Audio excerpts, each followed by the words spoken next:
지난 시간에 회귀 분석했어요. 회귀 분석 뭐 사실 이거 하려고 회귀 분석한 건데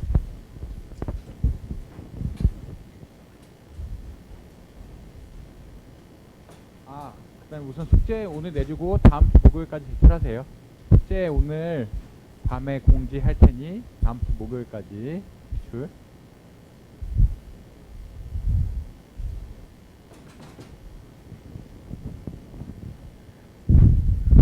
다음 주 목요일까지 숙제. 오늘은 자본 자산 가격 모형에 할 거예요. 7장이 두 부분이죠. 자본 자산 가격 모형하고 arbitrage pricing theory인데 arbitrage pricing theory는 양이 너무 좀 적어서 좀 보충을 할 거고 CAPM은 여기서 한다고 보시면 될 것 같아요.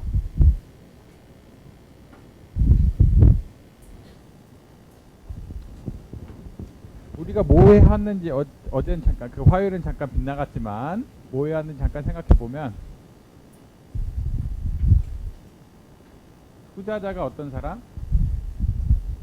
민 베리언스만 따진 사람. 간단히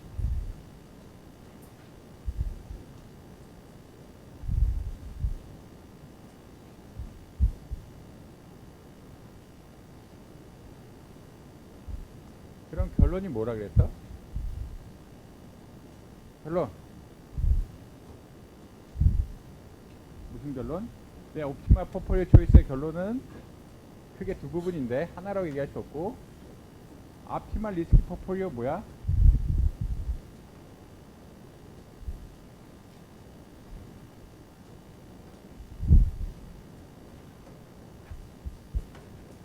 어떤 포폴리오일까? 샬프 레이쇼가 가장 커지는 애.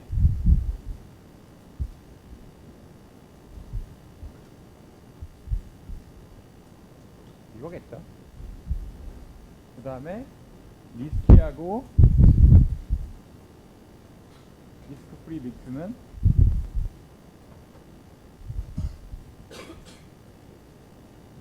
본인 맘대로.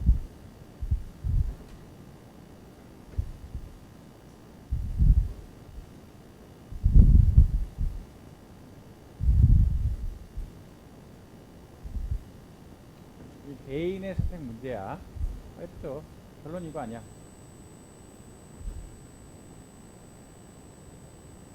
그러니까 여러분이 투자자인데 민 베리언스만 생각해. 혹은 민 스탠다드 데비에이션만 생각해. 그럼 어떤 포폴리오 골라? 샤프 레이쇼를 최대화시키는 포폴리오 골라. 그게 리스크 에셋이야, 여러분의. 리스크 프리 에셋은 본인 맘대로. 그래, 뭐 어쩔 수 없어. 이렇게 결정.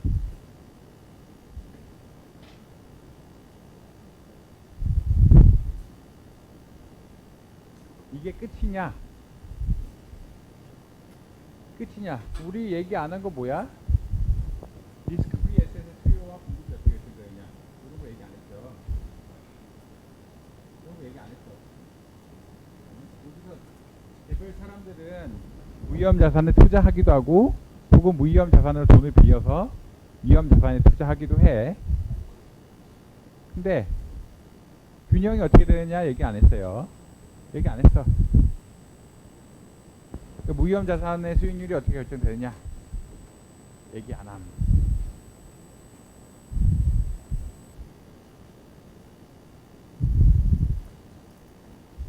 그래서 이거는 균형 모형은 아니야. 왜냐면 위험 자산, 무위험 자산의 수요에 따라서, 그러니까 무위험 자산의 수요에 따라서 결국은 무위험 이자율이 결정이 되고, 무위험 이자율이 결정이 돼야 샤프 레이쇼도 결정이 되고, 이렇게 기본적으로 생각할 수 있으니까. CAPM은 여기서 한 단계 더 나간다고 생각해요. 만약 시장이 다 클리어돼서 자산의 수요 공급이 정확하게 맞아.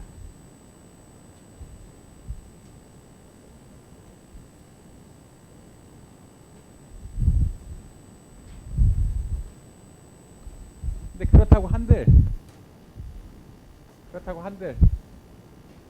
1번 임플리케이션이 변하냐 안 변하냐? 안 변해. 그러니까 균형에 대해서 얘기 안 했어. 그러니까 1번하고 2번의 그러니까 민베리언스 옵티마이저라면 1번하고 2번 문제가 있는데 결국 이 세퍼레이션 티오렘이라고 하죠. 근데 어떤 얘기 안 했어? 무위험 자산의 수익률이 어떻게 결정돼야 된다 안 했어 우리는. 근데 무위험 자산율이 수익률이 어떻게 결정된다고 한들 1번의 임플리케이션이 바뀌어 안 바뀌어? 안 바뀌지. 나는 같은 사람들인데 그 다음에 자산의 수익률의 분포에 대해서 정확히 알고 있어. 그거는 내가 고려할 부분 아니야. 그건 다 알고 있다고 생각해. 그러면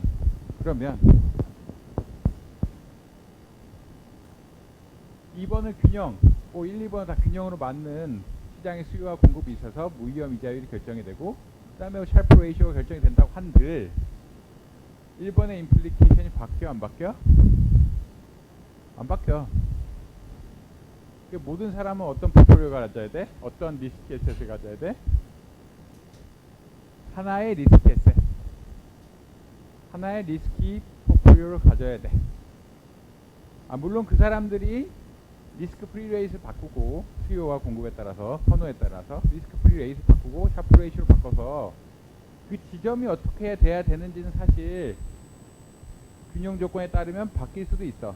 얼마나 무위험 자산을 선호하고 무위험 자산을 싫어하는지, 다시 말해서 사람이 얼마나 리스크 러빙한지 혹은 리스크 어벌스한지에 따라서 시장의 참가자들이 무위험 자산의 수익률이 바뀌고 거기에 따라 샤프 레이쇼들이 막 바뀌고 그래서 옵티멀 리스키 에셋은 바뀔 수 있어.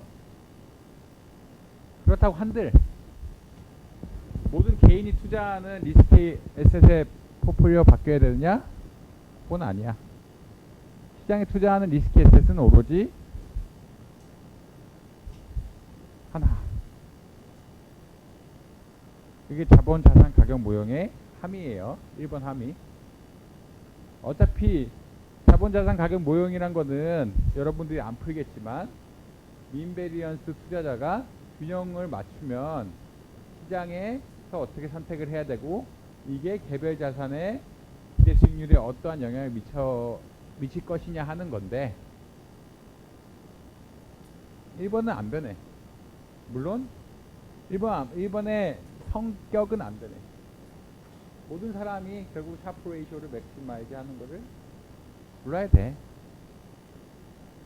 모든 사람의 optimal 리스키 포트폴리오는 똑같아. 균형 조건을 임포즈 해도 그거는 내가 어떤 투자자, 미인하고 베리언스만 생각하는 투자자라면 변하지 않는 조건이야.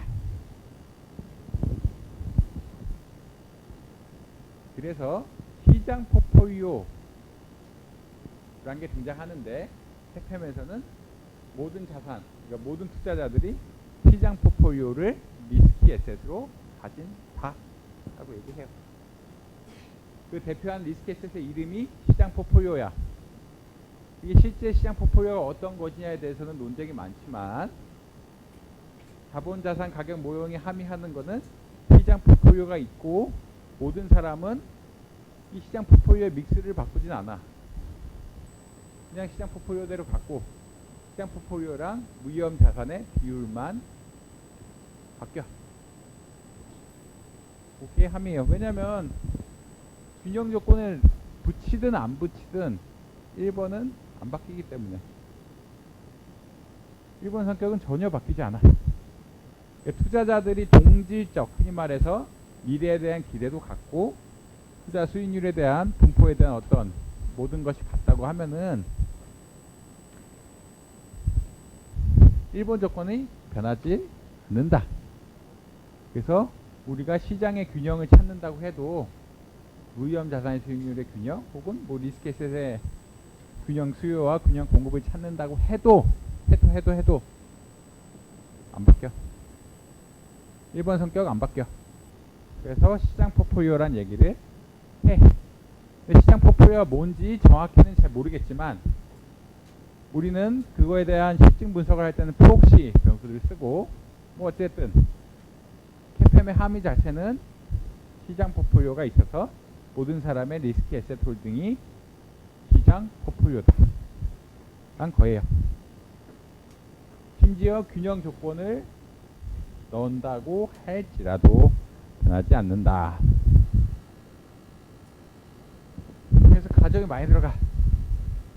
CPM은 균형 모형이고, 흔히 말하는 수요와 공급이 있어서 무위험 자산의 수익률이 결정이 돼야 되고, 그에 따라 샤프 레이쇼도 결정이 되고, 이런 모형이에요. 근데 그런 조건이 성립하려면 어떤 것들이 있어야 돼? 소비자들이 프라이스 테이커, 미시경제 처음하고 비슷하죠. 그 다음에 정보가 다 이어져 있고, 그 다음에 모든 주식이 잘 유통이 되고 공공의 것, 상장된 것이며 세금이 없고 트랜잭션 코스트, 여러분 수수료 같은 게 없고, 그 다음에 리스크 프리 레이트 랜딩이 무분별, 그러니까 무분별, 죄송합니다. 말 좀 그렇고, 여러분들이 무한으로 할 수 있다. 그 다음에 투자 호라이즌은 싱글 피리어드고 호모지니어스, 그러니까 기대도 같고, 그 다음에 최종적으로 민 베리언스 옵티마이저이기 때문에 1번이 성립을 하고, 1번의 균형 포트폴리오를 시장 포트폴리오라고 따로 붙여. 시장 포트폴리오라고 하면은 자본 자산 가격 결정 모형에서 나오는 거야. 제가 이전까지는 시장 포트폴리오란 말을 안 썼을 거예요. 옵티멀 리스키 포트폴리오다라고 얘기했는데, 자본 자산 가격 모형을 여러분이 도입하면은 경제 전반이 균형에 있다고 할지라도 시장 포트폴리오라는 게 존재해서 모든 사람의 리스키 에셋 홀딩이 동질적이야. 이게 모형의 흔히 말하는 함의적. 그렇다라고 할 수 있습니다. 그래서 하이파세티컬 이퀄리브리엄이라고 얘기해요.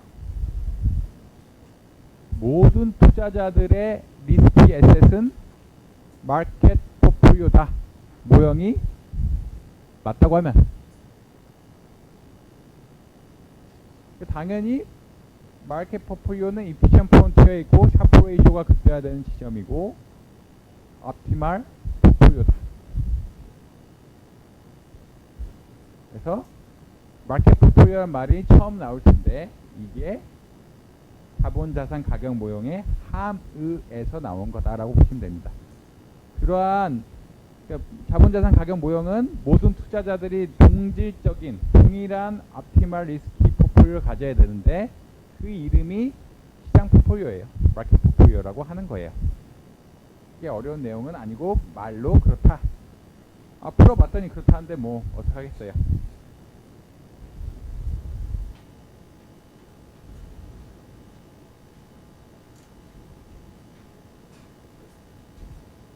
그 다음에 그걸로 끝이냐? 그러면 에셋 프라이싱 모형이 아니죠. 그건 그냥 모든 사람이 가진다라고 하면은 에셋 프라이싱 모형이 아니야. 가격을 결정할 수 없어. 가격을 결정한다는 얘기는 뭐야? 기대 수익률을 결정한다는 얘긴데, 어떤 자산에 대해서 우리가 CAPM은 뭐야? 캐피털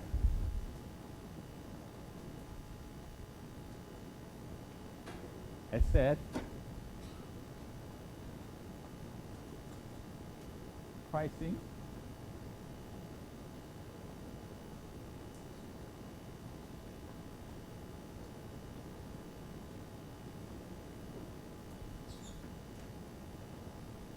그러면 모두 해야 돼.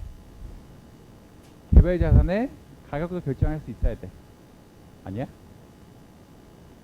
개별 자산의 기대 수익률도 결정할 수 있어야 돼. 그러니까 가격이란 거는 흔히 말하면 디스카운트 레이트, 기대 수익률의 역수가 될 텐데, 기본적으로 얘가 들어갔다는 얘기 뭐야? 기대 수익률 구하는 식도 찾을 수 있어야 돼. 기대 수익률 구하는 식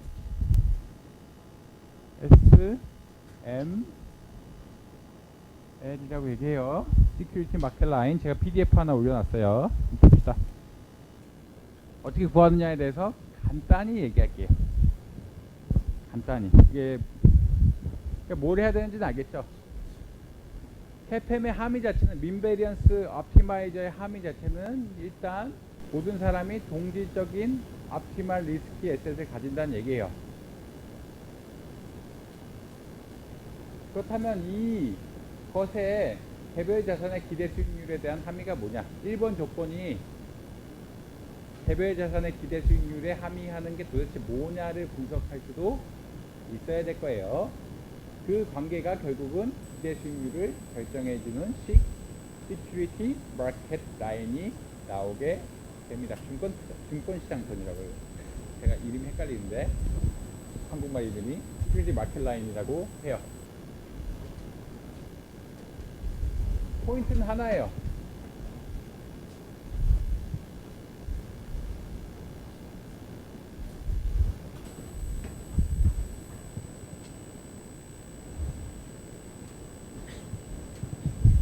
CAPM 잘 맞는다고 해. 그냥 가정해. CAPM 잘 맞아. 그냥 오케이야. 이거에 대해서 나는 논하지 않겠어. 모형이니까. 그러면 실증 분석을 해야 되는 거니까. 그러면 여러분 뭘 해야 돼? 뭐 리스크 에셋을 적절히 고르겠죠. 근데 만약 여러분이 풀어봤던 문제를 푼다. 어떤 거? 웨이트만큼 시장 포트폴리오 R 적었다. 투자하고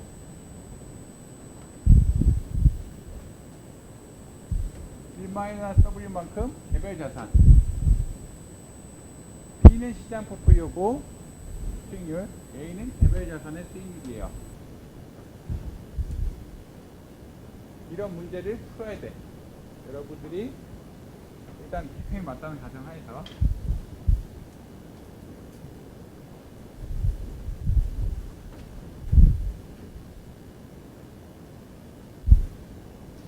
이거는 내가 손 안 댈게. CAPM이 맞아. 난 얘기하고 싶지 않아. 근데 여러분이 또 포트폴리오 초이스 문제 풀어. 시장 포트폴리오를 W만큼 투자하고 그냥 개별 자산의 1-W만큼 투자하는 이런 문제를 풀고 싶어. 답은 뭐야? 여러분 이거 풀었죠? 엑셀로 문제 풀었지만 만약 CAPM이 맞다 그러면 답은 뭘까? 답은 WP가 아니야. CAPM 함의하는 것보다 나는 시장 포트폴리오만 가져야 돼. 여기 아래를 더 증가하면은 시장 포트폴리오에서 뭔가 변화된 거죠. 아니야? CAPM은 시장 포트폴리오만 가져. 나는 모든 사람의 리스크 에셋은 시장 포트폴리오야. 난 리스크 에셋 두 개 조합하는데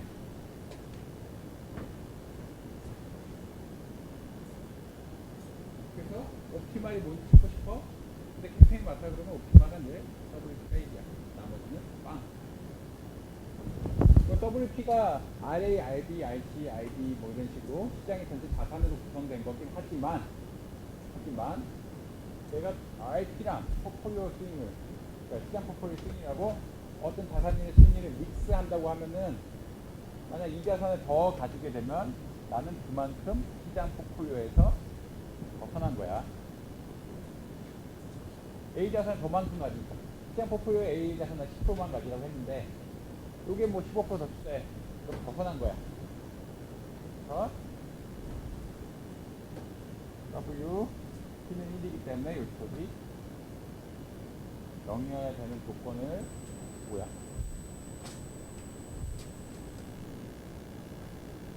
이거 풀면은 특이한 식이 하나 나온다. 그러니까 그거 푸는 거예요. 기억이 날지 안 날지 모르겠지만 그냥 시험 문제 안 낼 거니까 보기만 해주세요. 뭐 데리베이션 하라 낼 건 아니니까. 그래서 음함수를 쓰려고 얘를 W에 대해서 미분한다. W에 대해서 미분하면 이 R1 마이너스 이 RM이 기대 수익률의 W에 대한 어떤 미분 값이죠. 맞겠죠? 뭐 세상에 틀린 얘기가 있나요? 시그마를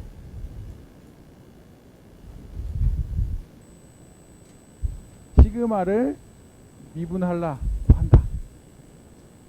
1-w의 제곱이니까 1-2w w 제곱 시그마 m 제곱 w 제곱 시그마 1 제곱 2의 w 마이너스 w 스퀘어 시그마 1m 의 스퀘어 루트 1/2 이렇게 되죠. w에 대해서 미분하면 할 수 있겠지. 하면은 이렇게 나와. 여기 w에 대해서 미분하고 w에 대해서 w 미분 전체에 대해서 한번 미분 더하고. 그럼 앞에 텀 원래 시그마는 분모로 가고 미분 텀들 w 시그마 1 제곱 w 마이너스 1 시그마 m 제곱 더하기 1 마이너스 2w 시그마 1m 코베리언스 1m은 이렇게 살아남는다.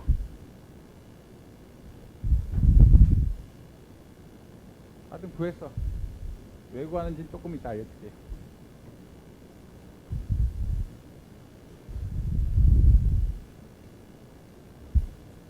그 다음에 해팸은 뭐라 그래?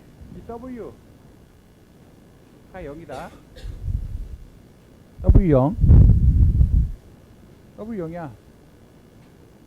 그러니까 W가 0일 때 이 미분 값들은 도함수 값들은 얼마야?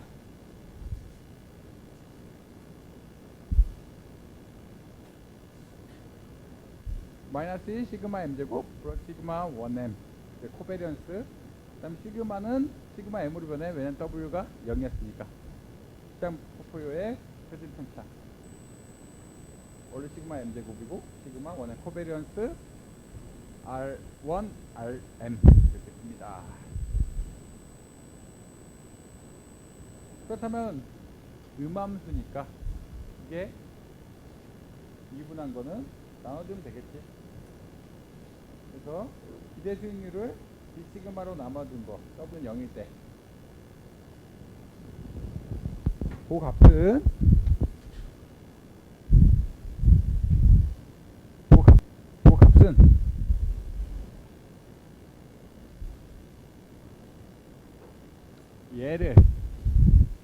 얘를 요거로 나눠주니까 시그마 m은 위로 가고 1m 시그마 m 제곱은 아래로 간다.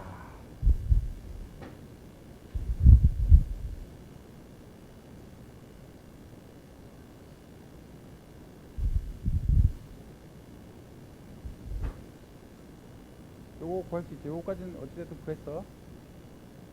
뭐 구하는 거 어렵지 않아. 뭐 구하라고 요구할 건 아니지만 하여튼 구할 수 있어. 그 다음에 마지막에 하나 재밌는 걸 더 붙여.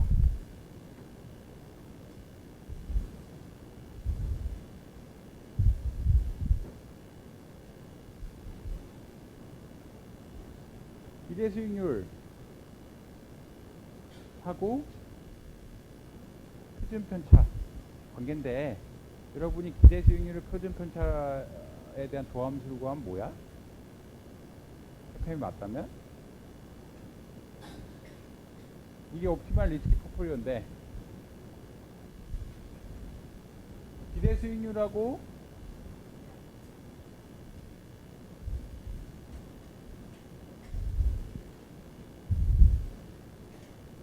스타 알로케이션 라인에서 시그마 이가 이렇게 있죠.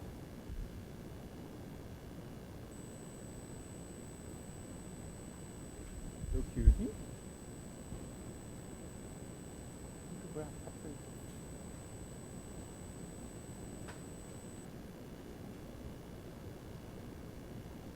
이게 옵티멀 포트폴리오고, 옵티멀 포트폴리오에서 E와 시그마의 관계는 샤프 레이쇼야. E를 기대 수익률을 데리바티브로 나눠주면은 샤프 레이쇼야. 물론 여러분이 이렇게 안 했어요. 제가 이거는 좀 뻥친 거고, 원래는 어떻게 이게 시장 포트폴리오라면 시장 포트폴리오에서 교육이 값은 샤프 레이쇼와 같다라고 풀었어. 어쨌든 하여튼 샤프 레이쇼야.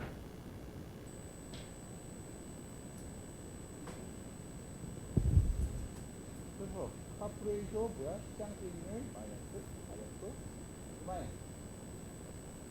근데 일개 조건 풍값들 같아야 시그가 같아야 합니다. 그래서 시그마 1m 제곱 양옆에 곱하고 시그마 m 제곱 시그마 m 곱해주고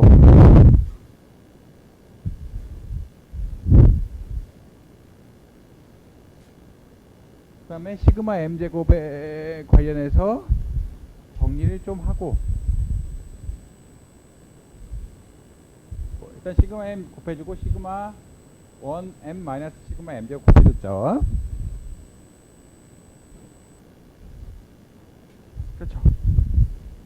그래서 하나 옮기고 계산했더니 시그마 1m 2의 rm 마이너스 rf 시그마 m 제곱 2r1 마이너스 시그마 m 제곱 rf. 그래서 2r1 마이너스 rf는 시그마 1m 시그마 m 제곱 2rm 마이너스 rf.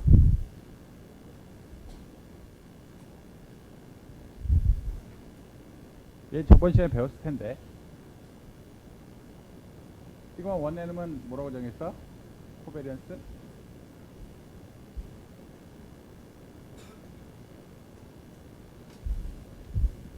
시그마 m은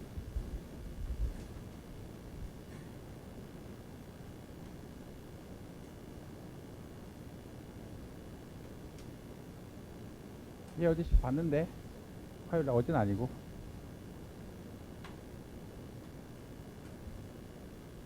리그레션의 베타 값이에요. 항상 넣고 돌렸어.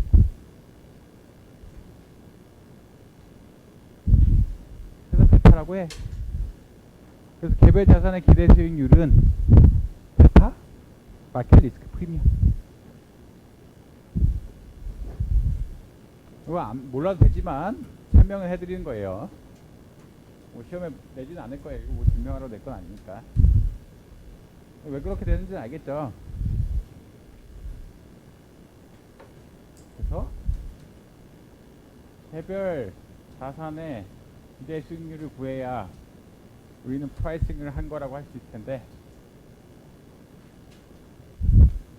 얘는 베타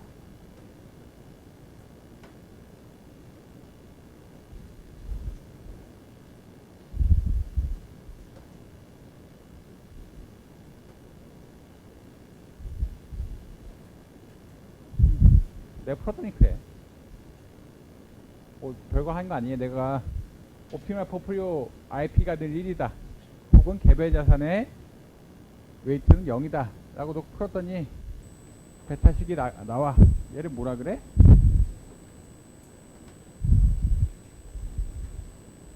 얘를 SM 증권 투자선이라고. 아니 제가 한국말 좀 헷갈리는데 시큐리티 마켓 라인인데 어쨌든.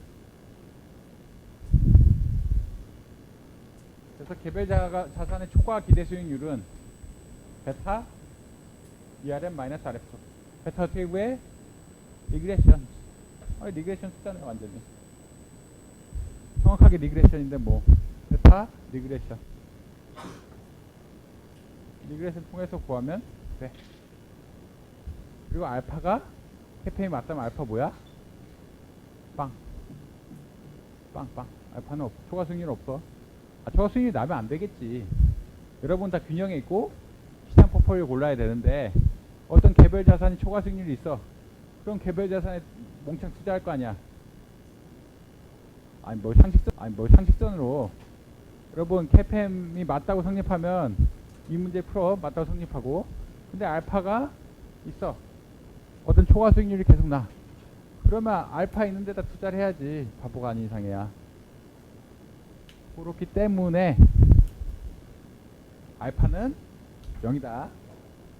그래서 이 식을 시큐리티 마켓 라인이라 그래요. 시큐리티 마켓 라인 베타랑 흔히 말해서 기대 수익률 간의 관계를 그리면 시큐리티 마켓 라인이라고 합니다.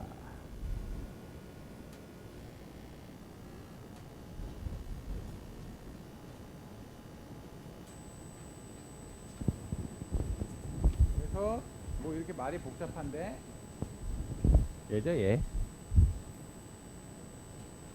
증명했어요. 말만 가지고 너무 추상적이라 좀 복잡하게 증명을 했어요. 균형 조건이 함유하는 게 도대체 뭐냐?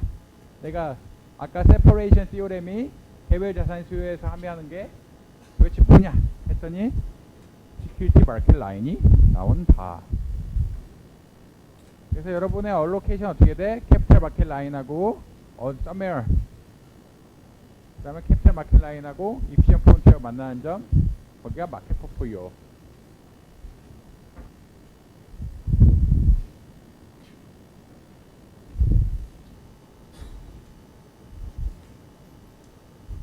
그래서 뭐가 좋아? 여러분은 이 모형이 맞다 그러면 그냥 인덱스 펀드에 투자하는 게 가장 옵티말일 가능성이 높겠지. 만약 시장 인덱스가 시장 포트폴리오를 대표하는 거라고 한다면. 그러니까 마켓 포트폴리오에 투자하는 싱글 뮤추얼 펀드에 투자하는 게 개별 투자자들의 최적 전략이다라고 함의하는 게 캐팸이에요. 그거를 뭐라 그래? 뮤추얼 펀드 티오렘. 캐팸이 함의하는 거는 마켓 포트폴리오에 투자하는 게 대박이고, 그게 그 펀드 투자하는 게 맞다.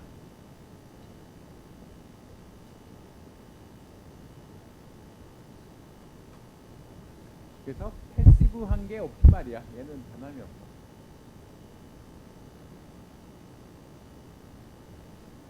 그 다음에 이게 옵티말이 아니 캐팸이 틀렸어.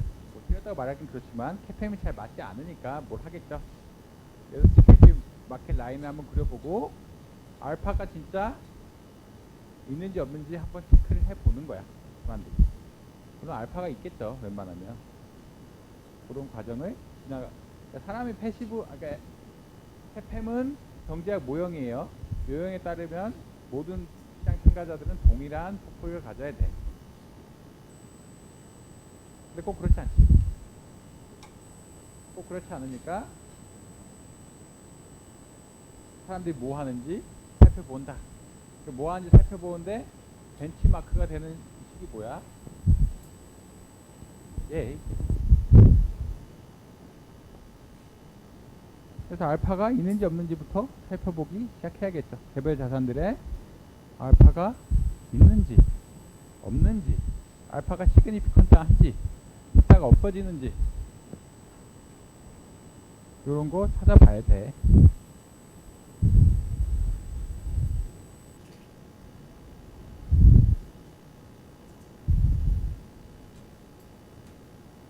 그래서 뭐 마켓 포트폴리오 어떻게 결정돼? 결국 리스크 프리 에셋하고 리스크 에셋의 조합의 일정이 결정이 되는데, 만약 리스크 프리 에셋의 값이 올라간다면, 죄송합니다. 리스크 프리 에셋 수익률이 올라간다면 투자자들은 리스크 프리 에셋에 더 투자를 할 거고.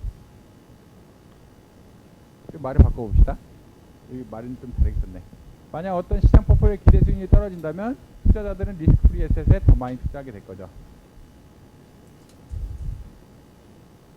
뭐 이런 현상들이 있기 때문에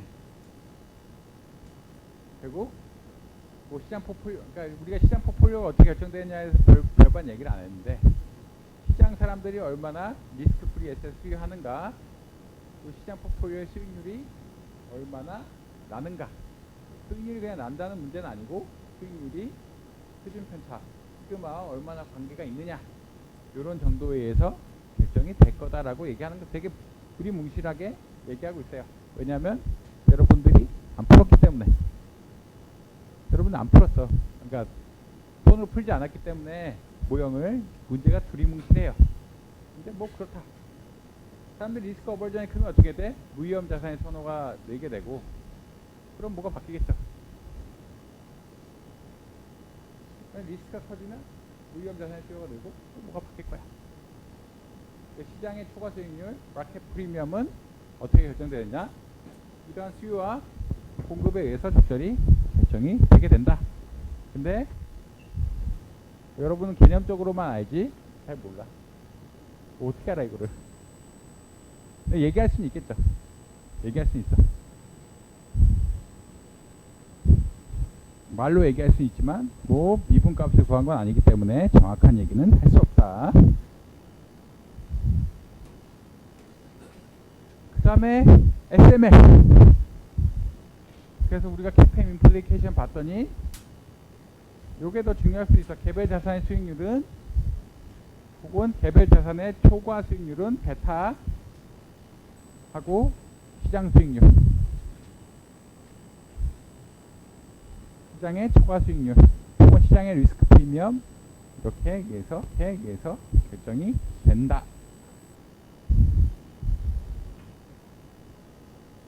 그래서 시큐리티 마켓 라인은 뭐야? 기대 수익률하고 베타하고 그리면 시큐리티 마켓 라인. 베타 축이고, 이따 보여줄게요. 기대 수익률과의 관계를 그려주면 시큐리티 마켓 라인, 요 기울기 리스크 프리미엄, 시장 리스크 프리미엄.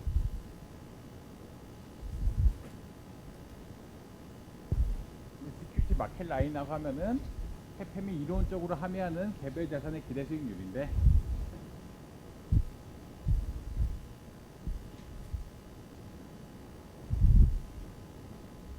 베타 요 개별 자산의 기대 수익률이 있으면 초과 기대 수익률이죠. 엄밀하게 말하면. 혹은 RF라고 하면은 요게 기울기가 ERM 마이너스 RF 이렇게 된다. 이거 SML이라고 해요. SML 이렇게 생겼어. 무위험 자산 수익률이 6%고 베타에 따라서 이렇게 결정이 돼.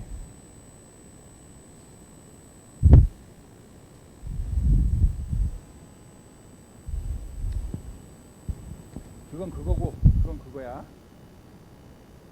이제 CAPM까지 오면은 여러분들의 생각이 조금 뭔가 바뀌어야 돼. 우리의 처음 퀘스천은 뭐였죠? 포트폴리오 결정할 때 처음 퀘스천은 리스크가 뭐였냐인데, 아니야? 리스크가 뭐였느냐가 우리가 5장 처음에 얘기한 표준 편차로 해볼까? 밸류의 리스크가 리스크냐? 이런 문제 했죠.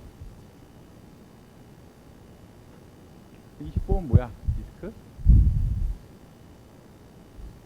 그러니까 가격에 영향을 주는 리스크는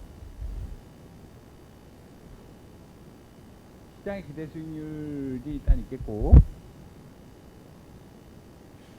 그거보다 근본적으로는, 근데 얘는 다 고정된 거지. 얘는 다 고정된 거고, 개별 자산의 수익률, 기대 수익률에 대한 리스크는 베타야. 딴 거 필요 없어. 딴 거 필요 없어. 말이 좀 복잡하긴 하지만, 내가 개별 자산의 기대 수익률에 대한 리스크를 고려한다고 하면은 결국은 프라이싱 혹은 가격이 어떻게 돼야 봐야 되고, 가격이 어떻게 돼야 되는지 보는 거는 결국 기대 수익률이 얼마냐인지 보는 건데, 씩 봤더니 뭐야? 시장의 리스크 프리미엄, 시장 전체 수요 공급에 따라서 중요해. 오케이 하고 베타만 있습니다. 만약 얘가 고정됐다고 하면은, 아니 우리가 한 기간 정도는 고정됐다고 할 수 있으니까, 리스크 시장이 정해진 상황이라면 개별 자산의 리스크는 베타야. 베타 아닌 것들은 내가 가격 결정하는데 혹은 내가 기대 수익률을 판단하는데 전혀 도움이 안 돼. 그렇죠. 이 얘기야. 시큐리티 마켓 라인이 하는 거는 크게 하자면 베타가 리스크다. 시장이 결정됐을 때는. 그렇게 생각하는 거랑 별반 다르지 않아요. 이거 언설턴티가 많고 뭐 저 프라이싱 복잡해. 근데 이 식만 봐서는 RF는 시장에서 결정되는 거고 RM도 아까 약간 시장에서 결정된다고 했죠. 리스크 프리미엄 없이. 털고 나면 개별 자산의 기대 수익률에 영향을 미치는 팩터는 베타밖에 없어. 베타. 이디오싱크라티한 부분 어떻게 할까요? 엎어져. 날라가. 이거는 해접을 해. 다이버시피케이션이 가능해. 개별 자산의 기대 수익률에 미치는 거는 only one. 베타. 그래서 여러분들이 캐팸을 배웠다면 캐팸의 리스크 칙도는 베타예요. 베타. 프라이싱이 베타에 의해서 다 결정이 되게 되니까 만약 시장이 기분이라면 시장 조건들이 주어졌다고 한다면 베타에 의해서 다 결정이 되니까 그래서 이 식의 중요한 함의는 결국 리스크는 베타로 추정되며 여러분들이 보고서 볼 때 베타 하는데 센서티비티라고 하지만 이게 일종의 리스크 척도로 사용된다고 할 수도 있어요. 그럼 교수님 베타 크면 뭔가요? 디그리에 대해서 얘기할 수 있어야겠지. 베타 크면 기대 수익률이 커져 작아져. 베타 크면 어떻게 돼? 그다음 양이야. 베타가 뭐 3이야. 그럼 1인 것보다 기대 수익률이 높지? 높아. 높아. 그 베타가 클수록 리스크가 크지. 커. 아, 기대 수익률이 높다는 얘기는 뭐야? 사람들이 디스카운트를 많이 한다는 얘기니까. 이 자산의 위험성에 대해서. 베타가 크면은 위험한 자산이에요. 미시 이론에 따르면 맞아. 시장의 수익률이 높을 때 많이 주는 자산은 나한테 그렇게 효용 있는 자산이 아니야. 나한테 가치가 별로 없지. 시장이 안 좋을 때 많이 주는 자산, 이게 의미되는 자산이 나한테는 좋은 자산이고 이러한 자산의 가치는 높아. 기대 수익률이 높아. 딱 맞는 식이에요. 제가 얘기를 안 했죠. 베타 리스크 척도라고 했는데 뭐라고 얘기를 안 했죠. 베타 크면 이 자산의 리스크가 큰 거야. 그래서 더 많은 기대 수익률을 투자자들이 요구해. 바라는 기대 수익률 정도가 이 정도 된다. 베타 크면 리스크. 베타가 작으면 덜 리스크. 베타가 0이면 뭐야? 제로 베타라고 얘기하는데 걔는 뭐에 준해? 리스크 프리 에셋에 준해. 거의 리스크 프리 에셋 급이다 라고 생각할 수 있어요. 그런 포트폴리오 흔히 제로 베타라고 얘기해요. 제로 베타 포트폴리오들이 리스크 프리 에셋하고 거의 같아야 돼. 캐팸 임플리케이션에 따르면. 제로 베타 에셋들의 기대 수익률은 베타가 뒤에 제로 넣으니까 뭐 리스크 프리 레이시지. 뭐 별반 다를 게 뭐 있어. 아닐까? 그래서 식을 우리가 열심히 뽑아냈지만 이 식 뽑아내서 한 거 개별 자산의 기대 수익률 결정한 거 하나 있고 개별 자산의 기대 수익률 정의하다 보니까 결국 우리는 베타가 리스크 척도란 거 역시 알아냈다. 리스크 해줘야. 그래서 시장에서 뭐 보고서에서 이 자산의 베타가 3이다, 베타 5다 이러면 리스키한 거야. 자산이 시장하고는 좀 너무 많이 같이 움직여서 시장의 수익률이 좋을 때 많이 주고 시장의 수익률이 나쁠 때는 굉장히 조금 주고 하는 자산이기 때문에 베타 크면 리스크가 크다. 표준 편차, 여러분이 그리고 만약 자본자산 가격 모형을 배웠다면 표준 편차가 크다고 해도 베타가 작으면 리스크하지 않은 자산이야. 왜냐하면 얘네들은 표준 편차란 게 다른 자산들에 의해서 없어질 수, 우리가 포폴리할 때 다이버시피케이션 하죠. 개별 자산의 움직임이 없어질 수가 있는 거라고 생각하기 때문에 표준 편차가 리스크 지수다 라고 얘기하면 안 돼. 특히 어떤 경우 well diversified 된 포폴리오를 가졌을 경우에는 어떤 자산의 표준 편차가 리스크 지수라고 얘기할 수는 없어. 물론 여러분이 한 자산에만 투자해 그러면 그게 리스크 지수가 될 수 있어. 워낙 볼러타일하니까. 근데 집행같이 well diversified 된 포폴리오를 고른다면 표준 편차는 리스크 지수가 아니다. 그런 얘기까지 할 수 있어요. 많이 뽑았네. 그래서 집 보면서 하나 외워야 될 거는 베타가 리스크 지수다.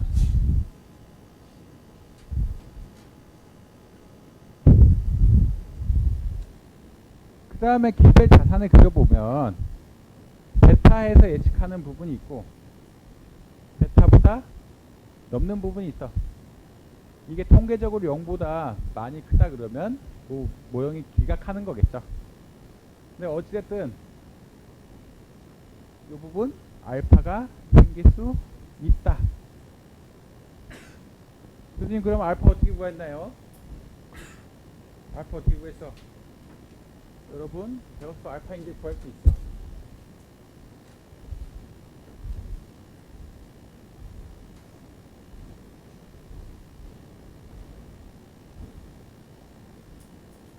이거 SML이고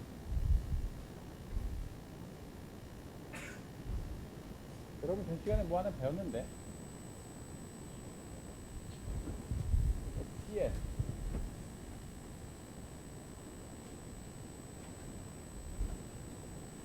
SCL 뭐야?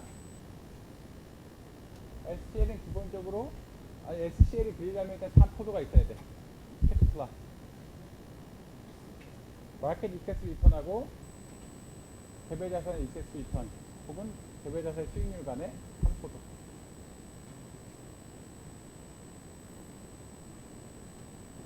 그러니까 Y축은 개별 자산의 이렇게 잘 보일지 모르겠지만 개별 자산의 추가 수익률, X축은 마켓 포트폴리오. 하여튼 우리가 여러 가지 프록시 쓰겠지만 일단 이거 3포도를 그리죠.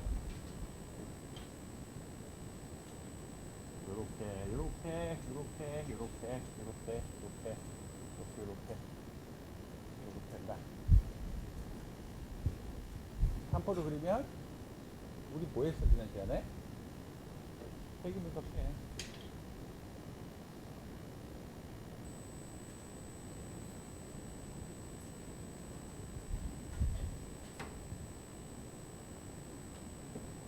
그래서 회귀 분석해서 나오는 알파가 뭐야?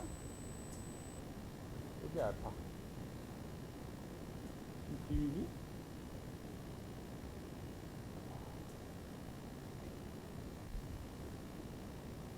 시큐리티 캐릭터리스틱 라인은 기본적으로 3포도에다가 여러분들이 회귀 분석한 시기예요. 이게 같겠죠. 3포도 일단 그려. 3포도 뭐야? 마켓의 시장의 초과 수익률이 얼마일 때 내 자산의 초과 수익률이 얼마인지 그리는 게 3포도지. 3포도 일단 딱 그려. 뭐 그랬더니 그 다음에 3포도 그리면 뭐해? 회귀 분석해야지.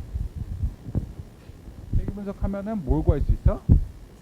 알파 그리고 베타. 그 알파 그 베타를 그러니까 베타는 여기 있으니까 베타 고정시키고 알파가 얼마인지 더하거나 빼면은 이 그림이 나오겠죠. 개별 자산에 대해. 시큐리티 캐릭터리스틱 라인은 3포도 그리는 거 3포도. 3포도에서 회귀직선 그리는 거를 시큐리티 캐릭터리스틱 라인이라고 해요. SML은 뭐야? 시큐리티 마켓 라인. CPM이 함의하는 베타와 초과 수익률 간의 관계. 그래서 알파 어떻게 찾아? 시큐리티 캐릭터리스틱 라인을 통해서 찾아. 그래서 여러분들 이런 거 다 이제 할 수 있지. 그럼 숙제 다음엔 낼 거예요. 이번엔 안 내고 숙제 한번 시험 아직 좀 남아 있으니까 다음에는 숙제 당연히 될 거예요. CAPM 알파 베타 정도는 한번 구하고 투자로는 마감해야겠죠. 데이터 줄 테니까 엑셀로 알파 베타 수정해 보세요. 요번 건 아니고 요번 거는 그냥 리그레션만 하라 그럴 거고 실장이 다 안 나갔으니까. 근데 다음에 실장 나가면 CAPM 엑셀로 한번 해봐. 여러분 CAPM 정도는 엑셀로 충분히 할 수 있어. 고민하지 마. 그래서 할 수 있다. 3포도 그리고 3포도 일단 그리고 Security Characteristic 라인 그리고 Security Characteristic 라인에서 알파랑 베타 찾고 그러면 Security Market 라인에 삼성 주식이라면 삼성 주식의 알파가 얼마인지 베타가 얼마인지 점을 땅 찍을 수가 있어. 그 정도까지는 여러분들이 이제 할 수 있는 단계가 됐어요. 그 삼성 주식 그 베타 값을 보고 여러분이 뭐라 그래? 삼성 주식 베타가 3인데 3이면 리스크가 굉장히 큰 주식이고 물론 하이포테티컬 하지만 제가 추정 안 해봤지만 3이면 베타가 큰 주식이고 알파는 뭐 5라 초과 수익률도 굉장히 많이 나는 것 같다. 어떻다면 CAPM이 맞다고 하면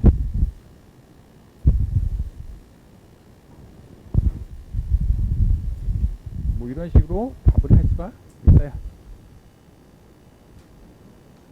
그래서 SML은 뭐야? 시큐리티 마켓 라인은 균형 조건이고 균형 조건이니까 시장에서 바라볼 때 이 주식에 대한 요구 수익률, 기대 수익률이 얼마인지를 평가하는 책도예요.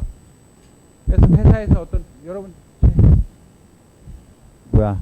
작년에 재무경제 안 들으신 분 어떻게 재무경제 안 재무경제 들었다고 가정하면 그러니까 한 50% 들은 것 같으니까 재무경제 들으신 분들은 NPV 구할 때 뭐 써? 디스카운트 레이트 할 때 CAPM 베타 같다고 구하죠. 작년 기억이 있으면 안 배우신 분들은 하나도 없고 순현재 가치 뽑을 때 CAPM에 SML 가지고 기대 수익률 구해요. 그게 시장에서 바라보는 내 회사의 요구 수익률이기 때문에 그게 흔히 말한 코스트 오브 에퀴티 한 20-30명 안 들었는데 나머지 한 70명 들을 테니까 이해하실 수 있는 분들은 이해하실 수 있을 거예요. 그래서 많은 경우 프로젝트 이벨리에이션 할 때 요구 수익률을 써요. 시장에서 우리 회사를 바라볼 때 리스크가 이 정도라고 하니까 그거를 그냥 갖다 놓고 순현재 가치법을 적용해. 그래서 허들 레이트 내 회사랑 이 프로젝트에 어떤 리스크가 같다고 하면은 시장 사람들이 바라볼 때 평가할 때 수년 요구 수익률이 얼마인지 SML 갖다 왜 실제로 여러분들 시험 문제 풀 때 했어요. 안 했을 리가 수업을 들었다면.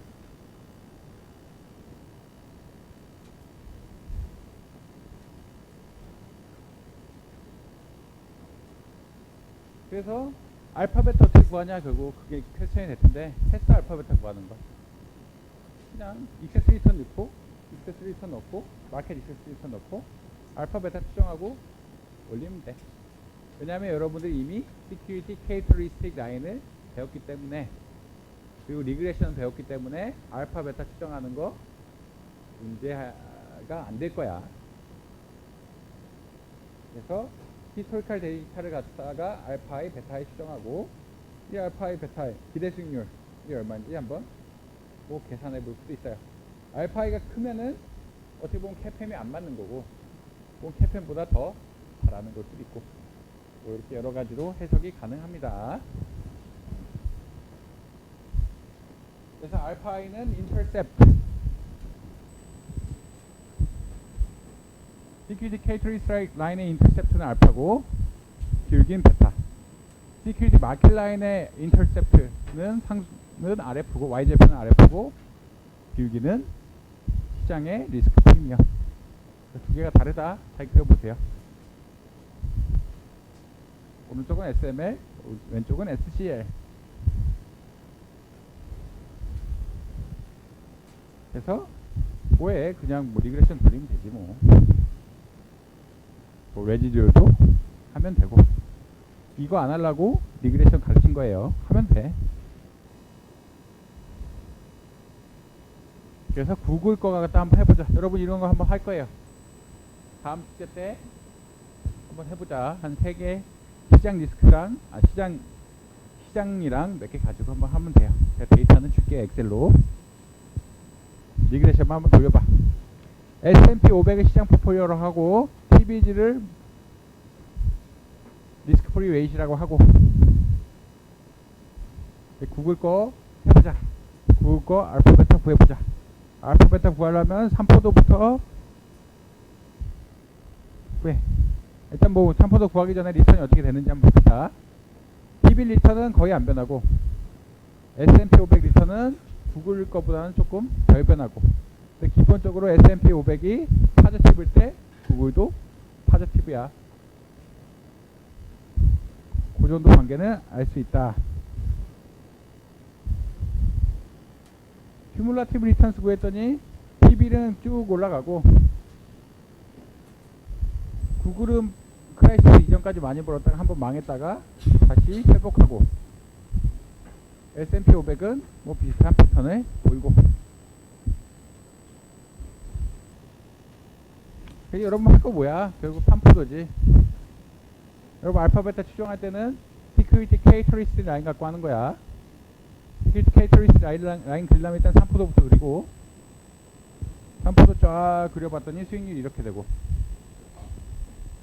그 다음에 리그레션 라인이 시큐리티 캐릭터리스틱 라인이야. 세금 분석식 쫙 그려. 네. 굉장히 안 좋았을 때는 2008년 11월 크라이시스 전이고 직후고, 좋았을 때는 크라이시스 직후 뭐 이 정도 아웃라이어를 체크한 거예요. 에피론 값이 가장 큰 데들, 레지듀얼 값이 가장 큰 데들을 한번 측정해 봤다.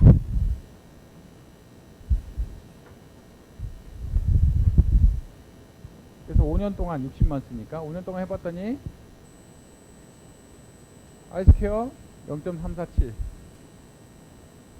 다음에 에러텀의 표준 편차, 이피론의 레지듀얼의 표준 편차 8.4585 적용되고, 상수항의 개수 0.8751, S&P 500에 대한 개수 1.2031, 알파 베타.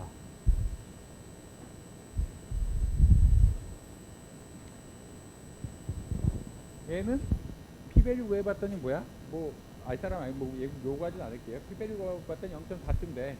그러면 알파가 0인 걸 그러니까 못해 라고 여기까지는 얘기할 수 있어.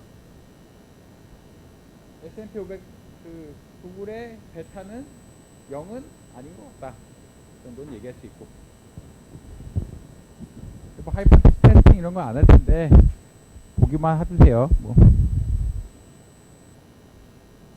그래서 여기 알파, 이 알파 갖고 이 질문에 답한다면 여러분의 앤서는 뭐야? 만약 P밸류에 대해서 조금 배웠다면 앤서는 앤서 예스야 노야? 예스일까 노일까? 노. 아니야, 알파 0을 기각 못하니까.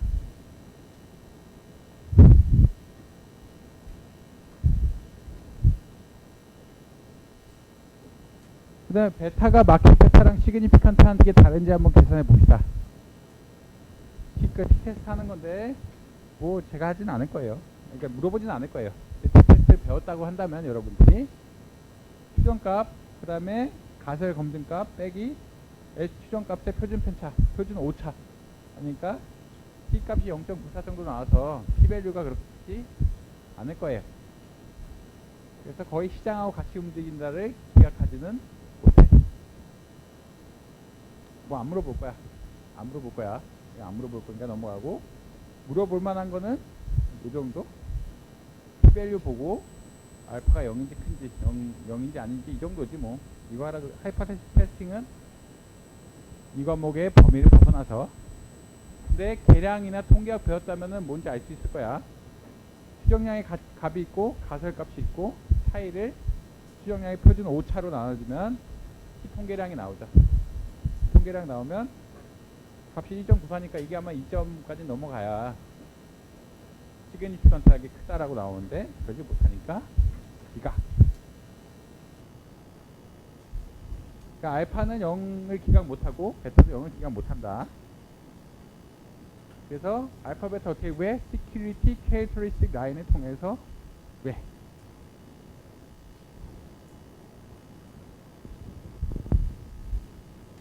그럼 돼. 별 얘기 아니다. 그래서 이거 써서 하자.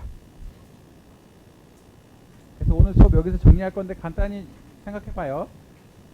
그러니까 민베리언스 옵티마이저면 두 가지 조건이 있는데, 첫 번째 조건, 마켓 포폴리오를 가져야 한다는 거, 그러니까 그러니까 옵티멀 리스크 포폴리오가 하나다라는 거는 균형 조건을 임포즈해도 변하지 않고, 그래서 캠펜 역시 모든 사람이 동일한 포폴리오를 가져야 돼. 모든 사람이 동일한 포폴리오를 가져야 할 때 개별 자산의 기대 수익률에 대한 요건이 시큐리티 마켓 라인. 기대 수익률은 베타 곱하기 시장 리스크 프리미엄. 그 말을 해석하자면 결국 베타가 리스크다예요. 그 다음에 이게 잘 작동하는지 안 작동하는지 보려면 베타하고 알파를 잘 추정해 봐야겠죠. 베타하고 알파 추정하는 방법, 시큐리티 캐릭터리스틱 라인 3포도 그려놓고 알파 베타 리그레션 그려봐. 그게 끝. 그 정도 하면은 캐팸 다 한 거예요. 캐팸에서 진짜 잘 배워야 될 거는 하나, 여러분 표준 편차가 리스크가 아니다예요. 표준 편차 중에 없어질 수 있는 부분들은 다 날릴 수 있으니까 캐팸 세계로 가면 이미 리스크는 베타예요. 그리고 요구 수익률 구할 때 여러분 작년 기억을 되돌려 본다면 요구 수익률 구할 때 베타 갖다 요구 수익률을